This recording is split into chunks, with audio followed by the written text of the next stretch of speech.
Hello दोस्तों, नमस्ते, प्रणाम। कैसे हैं आप? आई होप आप बहुत बढ़िया होंगे। तो आपका स्वागत है मेरे ब्लॉग में। और आजकल हमारे यहाँ हो रही है माँ भागवत कथा, और कथा का आज 6वां दिन है। आज की जो कथा होगी उसमें है कृष्ण विवाह, और मैं आपको दिखाऊंगी वीडियो के माध्यम से। तो आप देखते रहिए और मेरे वीडियो में बने रहें। तो चलिए दोस्तों, मैं कथा में आपको ले चलूँ। गोपियों को मिले। हे राजन, इधर बेचारा कंस बड़ा परेशान है।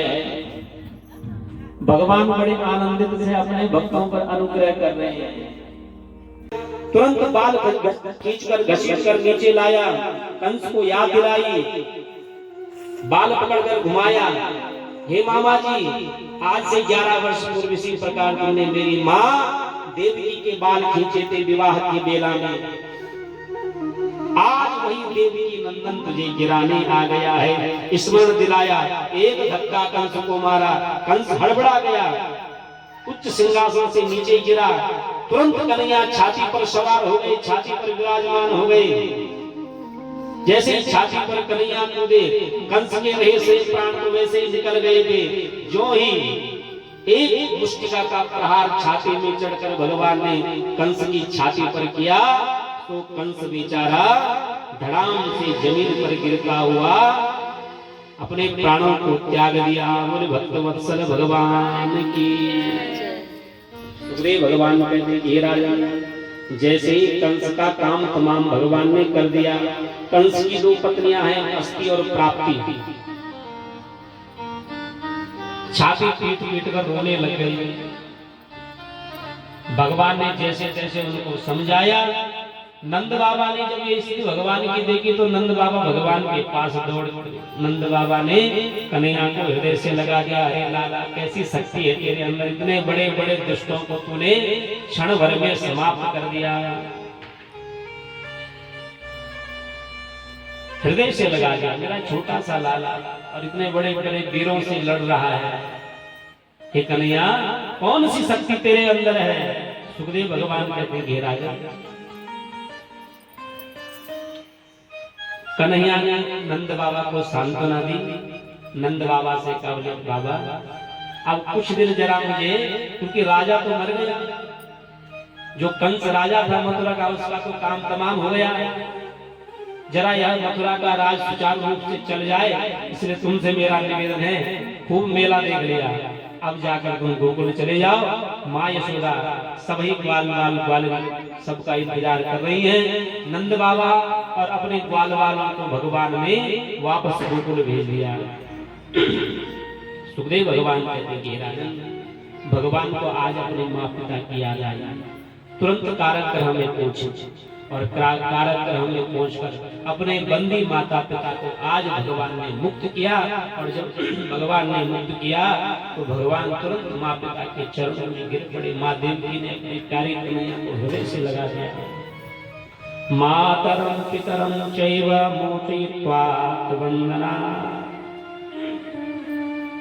देवकी वसुदेवस्य जिज्ञा विद्याय जगदीश्वरो। इतने बड़े बड़े काम जब देवकी वसुदेव ने भी देखे ना कन्हैया, बार बार मन में आता है कि यही भगवान का नहीं है। हृदय से लगा दिया। माँ देवकी के आंसू से अश्रुधारा बहने लगी, सारे वस्त्र गीले हो गए। कन्हैया को छाती से जकड़ दिया। कन्हैया ने माँ से कहा, भैया मेरे कारण तुम्हें कितने कष्ट सहन करने पड़े, कितने दुख तुम्हें मिले हैं मेरे कारण। माँ के चरणों में गिरे, माता पिता का आशीर्वाद लिया। हे राजन, मातरम पितरम वृद्धम भार्या साधुम सुतम सुषुम गुरुम विप्रम प्रपन्नम च कल्पो विप्रक्षवसन्मृतः। विचार कर रहे हैं कि अब क्यों ना मैं अपना कुछ समय माता पिता की सेवा में लगा दूं। वर्षों बीत गए। उधर बेचारी गोपियां गोकुल में भगवान का इंतजार कर रही हैं। भगवान ने बोला था परसों आऊंगा, लेकिन बीत गए वर्षों, नहीं आई परसों। बोले भक्तवत्सल भगवान की। हे राजन, एक बार की बात है, आओ मेरी सखियों मुझे ऐसा सजा दो, आओ मेरी सखियों मुझे ऐसा सजा दो, मुझे श्याम सुंदर की दुल्हन बना दो, मुझे श्याम सुंदर की दुल्हन बना दो, मुझे श्याम। सब लोग हाथों से उठाते, सेवा करते, हाथ उठाते।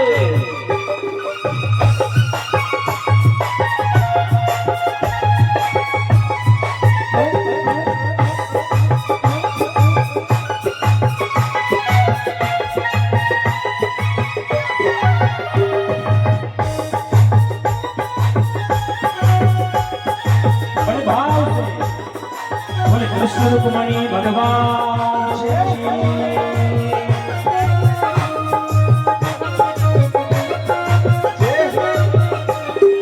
सत्संग में मेरी बात चलाई, मेरी बात चलाई, सत्संग में मेरी बात चलाई, सत्संग में मेरी बात चलाई, सतगुरु ने मेरी किनी रे सगाई, सतगुरु ने मेरी किनी रे सगाई, सतगुरु ने मेरी किनी रे सगाई, उनको बुला के हाथ लेवा तो करवा दो, उनको बुला के हाथ लेवा तो करा दो, मुझे श्याम सुंदर की दुल्हन बना दो, मुझे श्याम सुंदर की दुल्हन बना दो, मुझे श्याम सुंदर की दुल्हन बना दो, मुझे श्याम सुंदर की दुल्हन बना दो,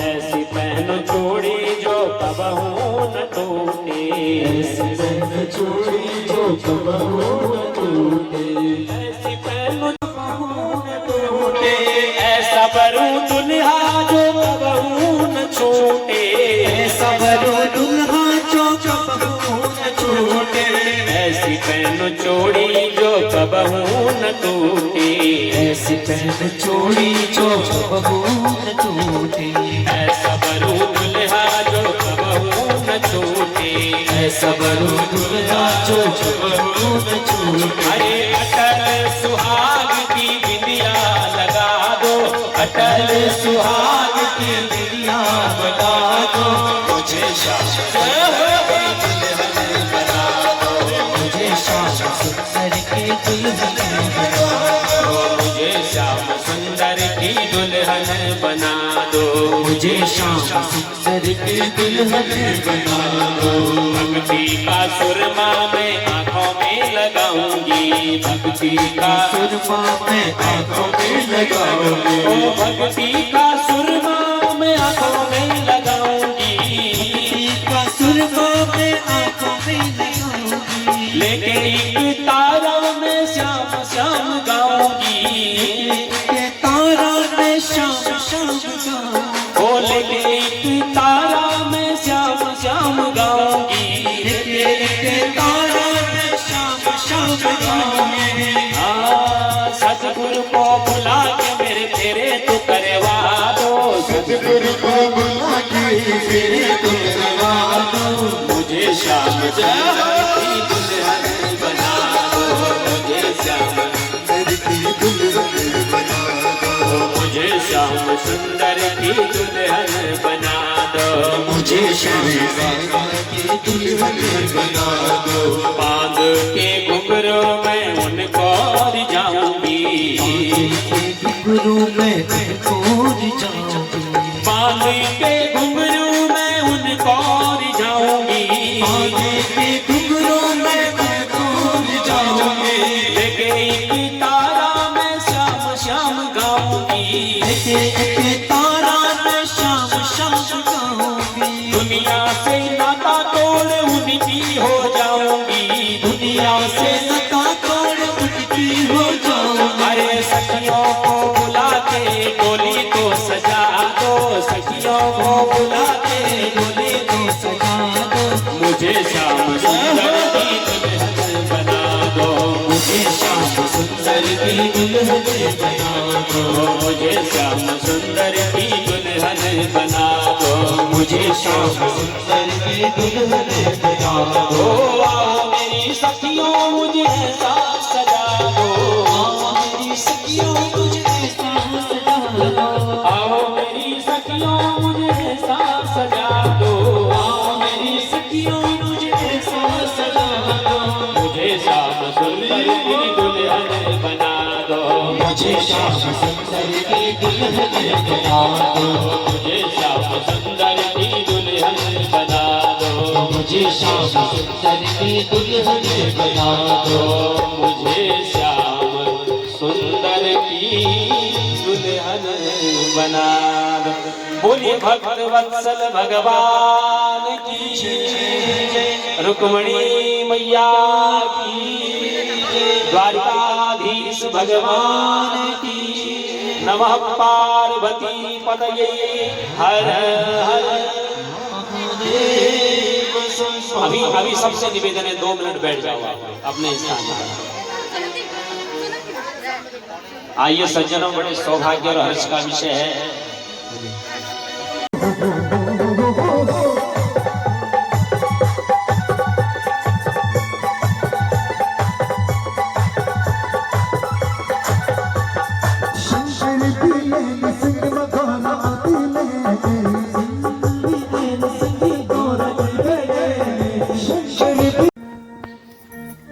वार्तालाप चल ही रही थी, विस्तार करने का समय नहीं, समय भी अग्रसर की ओर है। एक भौरा आया और गुनगुनाता हुआ किशोरी जी के चरणों में बैठ गया। गोपियां कहती है, आपस में बात कर रही है, हे देवी देखो ना, यह भौरा शायद उसी छलिया कन्हैया ने हमारे पास भेजा है। उस भौरे से बात कर रही है गोपियां। भंवरे से कहते हैं, मधुपकितप बंधो मां स्पृशांघ्रिं सपत्न्या उच्चविलुलित माला कुंकुमस्मश्रुभिर्नः। अश्रुधारा बह रही है और अश्रुधारा बहते बहते कृष्ण चर्चा भंवरे से कर रही है गोपियां, जिसको कहते हैं भ्रमर गीत। बहतु मधुपति स्तन्माननीनां प्रसादं यदु सदसि विडम्यं यस्य दूतत्वमीत्रे। बात कर ही रही थी, भला भौरा क्या जवाब देता, भौरा क्या बोलता। इतने में समय आया, भौरा उड़कर चला गया। बोले देखो देखो, जैसे वह कन्हैया हमें छोड़कर गया ना, इस भौरे के पास हमारी बात का जवाब नहीं है, हमारे प्रश्न का जवाब नहीं है। देवी ये क्या हमसे बात करेगा? भौरे से बात कर रही है। देवियों ने भ्रमर गीत गाया और जब इस प्रकार बहव इव विहंगा भिक्षचर्यां चरन्ति, भंवरा उड़ गया। एक गोपी बोली देखो ना, जैसे आया था वैसे ही चला गया। आपस में बात कर रही है, पागल है गोपियां। एक गोपी को डांटती है, अरे तूने जरूर कुछ उल्टा सीधा कहा होगा, अरे हमारे कन्हैया का संदेश लाया था ये, और देखो तूने बड़ी जोर से इसको बोला, उल्टा सीधा बोला, और कन्हैया का संदेश सुनाई बिना ही निकल पड़ा। आपस में व्यतीत, और ये सारी स्थिति उद्धव जी देख रहे हैं। उद्धव जी ने जब भगवान के प्रति गोपियों का इस प्रकार से प्रेम देखा, तो उद्धव का आज जितना भी अभिमान था, गोपियों के प्रेम के आगे सारा अभिमान धराशायी हो गया। उद्धव कुछ बोल नहीं पाए। प्रेम, जितना भी ज्ञान का अभिमान था ना, बड़ी बड़ी शिक्षाएं, जब कन्हैया ने भेजा था तो उद्धव जी ने क्या कहा आपको, हे कन्हैया, अरे उन अनपढ़ गंवार गोपियों को मैं भला कैसे समझाऊंगा। आज उद्धव उन गोपियों के प्रेम को देखकर बड़े गदगद है, और जब प्रेम को देखकर गदगद है तो उन गोपियों को उद्धव जी ने प्रणाम किया। हे देवियों, वंदे नंद ब्रज स्त्रीणां पादरेणुमभीक्षणस यासां हरिकथोद्गीतं पुनाति भुवनत्रयम्। हे ब्रज बाबाओं, आपकी चरण रज को मैं सत सत नमन करता हूँ। जो त्रिभुवन को परम पावन कर देती है। इसलिए जो ब्रज की रज है ना बड़ी परम पवित्र है। अनेक अनेक प्रकार से ब्रज बामाओं को पूर्वे तुरसी महती कुलदेवी यात्रा यस्याम बहिर्नववधू गिरिजानुपिया। परसों ही बारात आने वाली है, केवल एक दिन है तुम्हारे पास, इसलिए शीघ्र आ जाओ। हमारे यहाँ नियम है विवाह से पहले कन्या को कुलदेवी के मंदिर में ले जाया जाता है पूजा करने, और मैं उसी कुलदेवी के मंदिर में आऊंगी, वहीं से तुम मुझे उठाकर ले जा लेना। पत्र पढ़ रहे हैं ब्राह्मण देवता।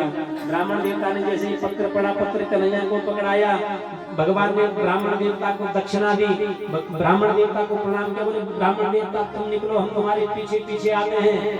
ब्राह्मण देवता निकले कुंदनपुर, लाठी हिला हिला कर ब्राह्मण देवता चल रहे हैं। रुक्मिणी मैया ने जैसे ब्राह्मण देवता को देखा, अगर संदेश वाहक प्रसन्नता पूर्वक घर आ रहा है तो समझ लो काम हो गया। जिसके पास हमने संदेश दिया ना, यदि वो खुश है, प्रसन्न है, तो समझो काम हो गया।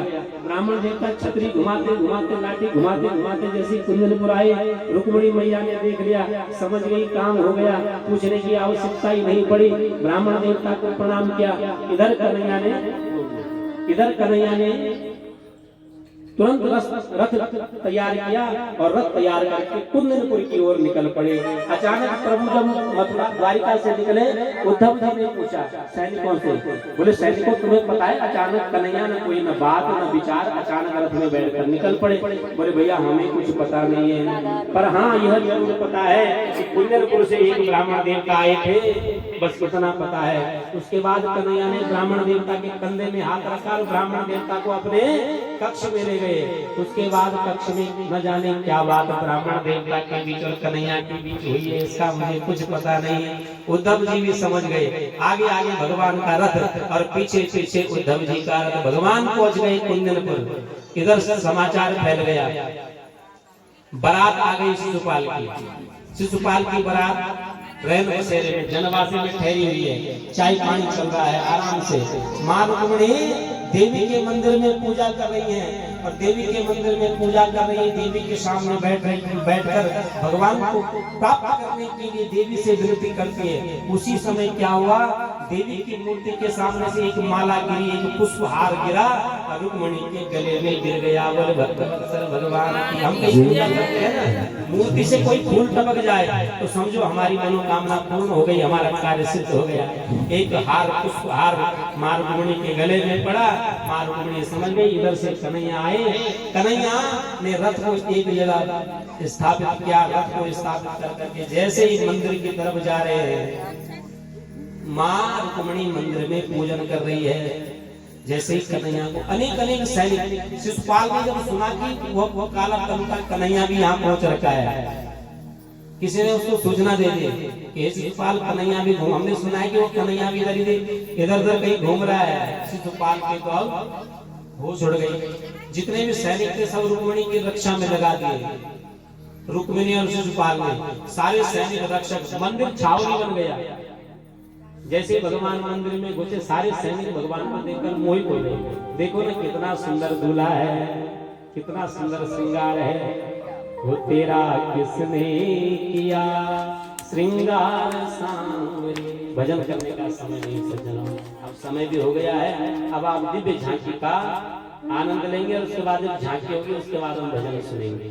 सुंदर श्रृंगार कन्हैया का, सारे सैनिक मोहित हो गए। जैसे ही मंदिर के दरवाजे पर कन्हैया गए, रुक्मिणी ने भगवान को देखा, भगवान ने रुक्मिणी को देखा।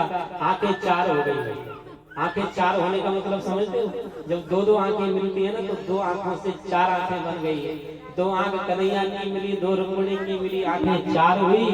रुक्मिणी समझ गई यही मेरे पति है। तुरंत कन्हैया के चरणों में गिरी, प्रणाम किया। कन्हैया ने रुक्मिणी का हाथ पकड़ा और हाथ पकड़कर ले जा रहे हैं। सैनिक जो रक्षक हैं देख रहे हैं, देखो देखो कितनी सुंदर जोड़ी है, देखो देखो कितनी सुंदर जोड़ी है, देखो दूल्हा कितना सुंदर है। अरे शायद भगवान ने बड़ी फुर्सत से इस जोड़ी को बनाया होगा। और देखते देखते कन्हैया रुक्मिणी का हाथ पकड़ रथ में विराजमान कर दिया। एक चाबुक जैसे रथ के घोड़ों को लगाई, तेज गति से रथ द्वारिका की ओर उड़ पड़ा। सैनिक आपस में बात कर रहे, चोरे हमको क्यों लगाया था यहाँ पर? बोले रुक्मिणी की रक्षा करने के लिए। बोले कहाँ है रुक्मिणी? बोले ले गए हो, ले गए हो, ले गए हो। बोले कौन ले गए हो? बोले रुक्मिणी को द्वारिकाधीश ले गए हो। बोले भक्तवत्सल भगवान की। इसलिए लक्ष्मी किसकी है? नारायण की। अगर लक्ष्मी को ज्यादा प्राप्त करने की सोचोगे ना तो लक्ष्मी दूर होती जाएगी। इसलिए अगर लक्ष्मी को प्राप्त करना है तो नारायण को प्राप्त करो, लक्ष्मी पीछे पीछे आएगी। इधर से जैसे ही शिशुपाल ने, जैसे ही रुक्मिणी ने सुना कि मेरी बहन को काला कलूटा कन्हैया भगा कर ले गया, तुरंत अपने सैनिक तैयार किए, रथ तैयार किया और कन्हैया के रथ के पीछे निकल पड़ा। गालियां देने लग गया, अनेक अनेक बातें रूप में कन्हैया को कहने लगा। बोले भगोड़े, अगर तेरे में सामर्थ्य है, तेरे में यदि वीरता है तो मुझसे लड़। कहां चोरों की भांति मेरी बहन को भगा कर ले जा रहा है? कन्हैया समझ गए बड़ा अभिमानी है, रथ को रोका।